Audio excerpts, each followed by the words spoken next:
Oke guys, kembali lagi bertemu dengan gue Valentino Kirayona, dan di video kali ini gue akan nge-review salah satu kamera yang sampai awal tahun 2021 ini menurut gue ini adalah kamera terbaik di kelasnya.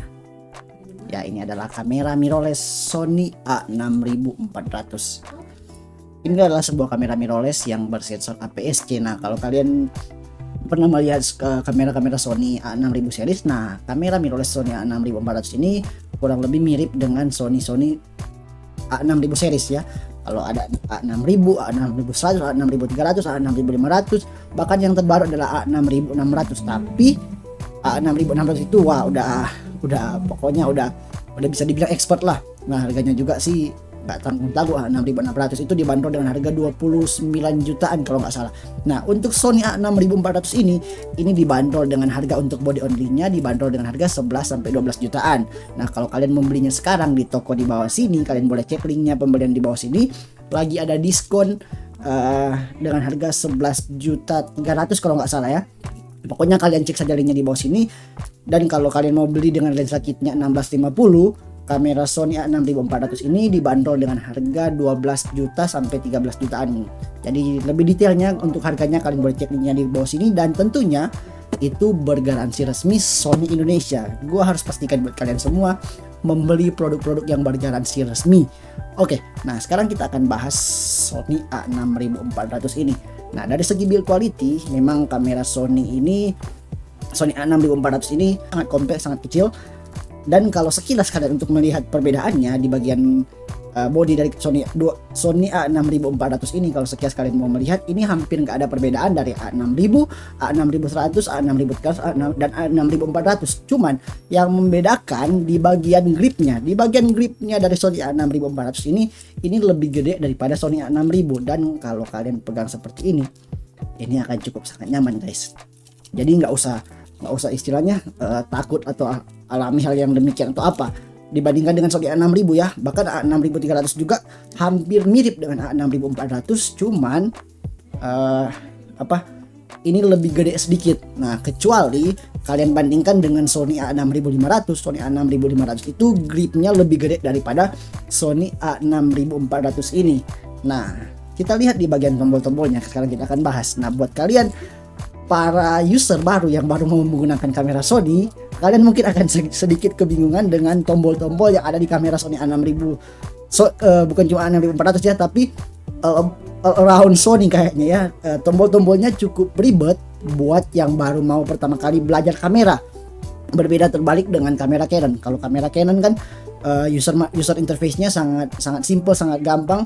Bahkan kalau kalian baru mau belajar kamera, ketika kalian mau menggunakan kamera Canon, ini akan sangat mudah. Tapi kalau kamera Sony, kalau kalian masuk ke bagian menunya, kalian akan diperhadapkan dengan banyak banget pilihan, dan itu cukup membingungkan. Kecuali kalian bisa otak-atik sendiri. Mungkin satu harian kalian pakai coba-coba dan lain sebagainya, akhirnya udah mulai terbiasa. Nah, karena gue juga dulu user Canon, dan ketika mau beralih ke Sony, gue butuh beberapa jam untuk memahami setiap tombol-tombol dan UI daripada Sony A6400 ini. Nah, sekarang kita akan melihat di bagian layarnya. Kamera Sony A6400 ini dia sudah mendukung layar yang sudah bisa di flip ke atas. Nah, ini akan sangat membantu buat kalian para vlogger atau kalian para YouTuber yang lagi one man show, one man shoot seperti ini. Kalian bisa langsung memonitoring diri kalian sendiri. Jadi kalian bisa lihat kalian ini in frame atau out frame. Jadi seperti ini. Kalau Sony A6300 pun dia layarnya belum bisa di flip ya, walaupun ada sedikit kekurangan sih daripada flip screen A6400 ini. Kenapa? Apa sih kekurangannya? Kekurangannya kalau di flip ke atas layarnya cuma kecil guys. Jadi ya setidaknya bisa lah kita framing diri kita sendiri. Tapi kalau agak jauh kayaknya kurang mengenakan ya, karena layarnya cukup kecil. Dan kekurangan yang kedua dari layar flipnya, ini berbeda dengan Canon M50. Kalau Canon M50 layar flipnya bisa ditarik seperti ini, dan di bagian hot shoe di bagian atasnya bisa kita taruh mikrofon eksternal. Nah, ini kalau kita flip layarnya, kita nggak bisa taruh mikrofon eksternal di bagian hot shoe-nya. Jadi caranya ya kita harus membeli rig tambahan ya, agar kita bisa modifikasi mikrofon eksternal. Oke, sekarang kita akan lihat port-port apa saja sih yang terdapat dalam Sony A6400. Nah, di Sony A6400 ini dia sudah mendukung ada 3 port di sini. Yang pertama adalah port USB. Nah, port USB ini berfungsi untuk mentransfer file daripada kamera Sony ke laptop ataupun ke PC. Nah, port USB ini juga dia berfungsi untuk mengecas baterai daripada kamera Sony A6400 ini. Nah, ini cukup gimana sih kalau mau bilang, kalau mau dibandingkan dengan kamera-kamera yang lain khususnya Canon, dia sudah disediain charger eksternalnya. Nah, untuk kamera Sony, untuk membeli charger eksternalnya dia beli sendiri, nggak include ketika kita membeli satu paket. Tapi caranya mereka kasih kabel data atau kabel charger micro USB untuk kita ngecas baterainya di bodi kameranya. Selanjutnya dia ada port micro HDMI untuk HDMI outnya, dan ada port mikrofon eksternal. Jadi kita sudah bisa pakai mikrofon eksternal di Sony A6400 ini. Ini cukup enak ya guys. Makanya ini kalau mau ngevlog ini cukup worth it sih. Karena kalau Sony A6000 dia belum ada mikrofon eksternalnya. Gua kurang tahu untuk A6300 sih. Tapi A6000 dia belum ada. Nah, A6400 selain layarnya udah bisa di flip, dia juga sudah mendukung port mikrofon eksternalnya. Oke, di bagian baterainya Sony A6400 ini dia masih menggunakan baterai yang sama daripada Sony A6000 series. Bahkan Sony A7 dan A72 dia masih menggunakan baterai NP-FW50. Nah, baterainya ini nggak bisa dibilang awet sih.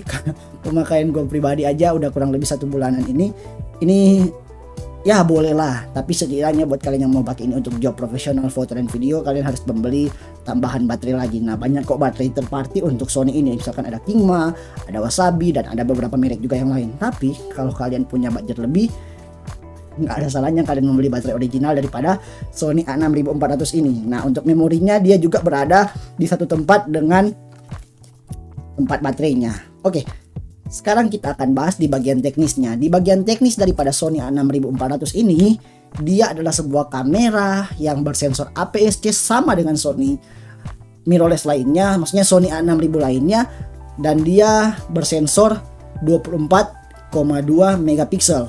Dengan format fotonya dia mendukung format JPEG dan juga mendukung format RAW. Nah, untuk zaman sekarang sih kalau format JPEG doang kayaknya udah ketinggalan sih. Untuk zaman sekarang itu rata-rata untuk profesional ya sudah menggunakan format RAW. Jadi ini untuk dipakai fotografer profesional pun sudah sangat worth it. Nah, sekarang kita akan beralih ke bagian videonya. Nah, di bagian video ini yang merupakan sebuah kesukaan bagi banyak orang, terutama gue pribadi. Kenapa gue pindah dari Canon M50 ke Sony A6400 ini? Karena bagian videonya. Nah, di bagian video Sony A6400 ini, dia sudah support Full HD 1080 dengan 120 fps. Wow, kita bisa bikin slow-mo yang begitu keren di resolusi Full HD atau 1080. Nah, bahkan kalau kita mau rekam dengan kualitas 4K, kamera ini pun juga sudah mendukung kualitas rekaman 4K dengan 30 fps. Tentunya kalian harus menggunakan, kalau kalian mau menggunakan 4K 30 fps ataupun Full HD 120 fps, kalian harus menggunakan SD card yang kompatibel ya, karena nggak semua SD card itu kompatibel dengan Full HD 120 fps ataupun 4K 30 fps. Nah, untuk bitrate gambarnya dia masih kalah dengan Fujifilm X-T30. Dia untuk bitrate gambarnya dia hanya sampai mentok 100 MB per second.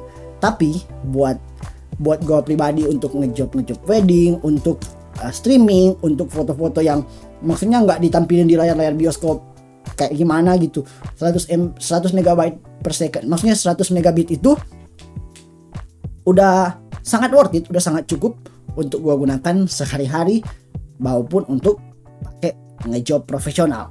Nah, sekarang kita akan melihat bagaimana kualitas rekaman video daripada Sony A6400 ini. Sekarang kita akan beralih ke Sony A6400 nya yang akan gua pakein dengan lensa Sigma 16mm f1.4 ini ya. Gua akan pakai di Sony A6400 karena kemarin waktu gua beli Sony A6400 ini gua hanya membelinya body only doang.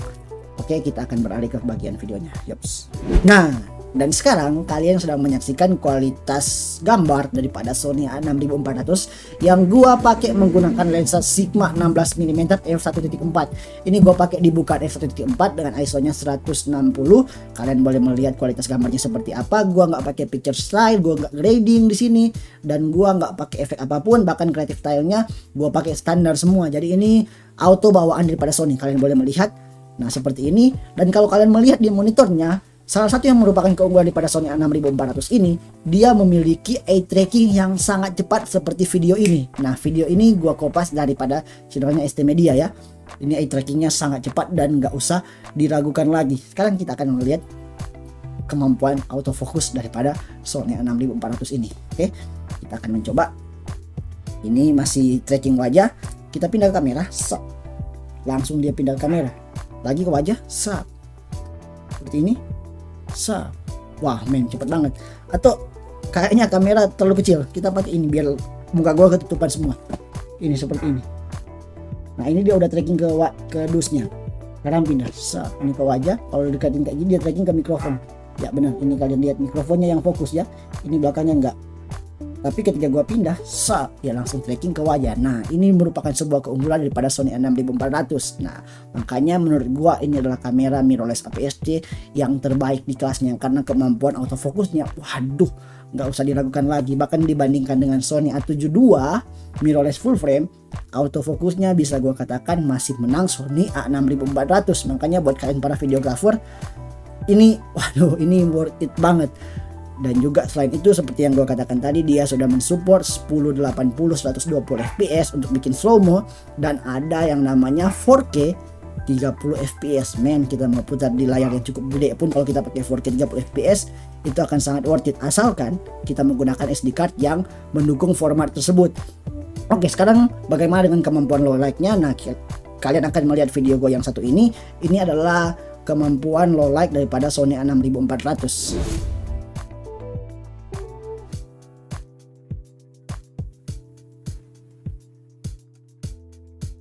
Ya, itu dia merupakan contoh bagaimana low light daripada Sony A6400. Dan satu lagi keunggulan yang hampir gua lupakan daripada Sony A6400. Kenapa gua pakai ini di tahun 2021 beralih daripada Canon M50? Karena di kamera ini untuk produksi live streaming ini sudah mendukung fitur clean HDMI outputnya. Jadi kalau kita mau menggunakan untuk streaming menggunakan HDMI capture, kita colok menggunakan kabel HDMI, kita pakai itu, layarnya nggak akan mati, kameranya bisa tahan berjam-jam. Dan gua udah pernah coba pakai streaming di tempat ibadah kurang lebih 3 jaman, ini nggak ada isu apapun, dia nggak mati. Dan keunggulan juga yang merupakan sebuah improvement dari Sony A6400 ini dibandingkan para pendahulunya, dia kita record berjam-jam pun dia nggak akan ada yang namanya overheating. Men, keren. Kalau Sony A6000, Sony A6300 kita pakai 30 menit record aja, aduh, pasti itu overheating ya. Nah, itu merupakan sebuah permasalahan. Tapi di Sony A6400 ini dia udah nggak ada lagi fitur overheatingnya. Sekarang kita akan bahas kekurangan daripada Sony A6400 ini. Nah, kekurangan yang pertama, dia nggak ada yang namanya image body stabilizer. Jadi kalau kita mau pakai ngevlog handheld, kita akan begitu terasa shaky-nya ya dibandingkan dengan kamera-kamera yang udah ada image stabilizer-nya, image body stabilizer. Tapi kita bisa mengakalinya dengan menggunakan lensa yang ada OSS-nya, dan juga kita bisa menggunakan gimbal kalau kita mau ngevlog. Kekurangan selanjutnya, kalau kita pakai ini untuk live streaming, kita pakai kurang lebih 2-3 jaman. Kalau kalian pegang antara body dan lensa, contohnya di seperti ini, kalau kalian pegang seperti ini akan terasa suhu yang begitu panas. Tapi nggak panas-panas amat sih, tapi akan terasa panas. Nah, walaupun seperti itu, kalau kalian pakai live streaming, colok dengan HDMI capture, walaupun ini terasa begitu panas, dia nggak akan overheating. Jadi ini cukup aman-aman saja ya, nggak usah terpengaruh. Dan ini gue udah pernah cobain, ini aman-aman saja. Dan yaps, kita akan masuk ke kesimpulan. Nah, kesimpulan gua untuk tahun 2021, khususnya di awal tahun ini masih merupakan sebuah kamera mirrorless APS-C terbaik di kelasnya. Dan kalau kita mau pakai sepanjang tahun 2021, ini masih sangat worth it guys, karena dia sudah mendukung 4K, kualitas autofokusnya sangat cepat, dia sudah 120 fps di Full HD, dan juga banyak keunggulan-keunggulan yang lainnya. Bahkan kalau kita mau pakai foto, nah gua hampir lupa, nanti di akhir video gue akan sertakan bagaimana kualitas foto daripada Sony A6400 ini. Nah, jadi ini cukup keren, cukup worth it. Dan oke, kira-kira sampai di sini video kali ini. Like jika kalian suka, dislike jika tidak suka, kritik saran dan komentar lain sebagainya, komen saja di bawah. Dan jangan lupa yang belum subscribe channel ini, silahkan juga untuk di subscribe channel ini. Sekian dari gua Valentino Tilayo pamit undur dan God bless you guys. Yops.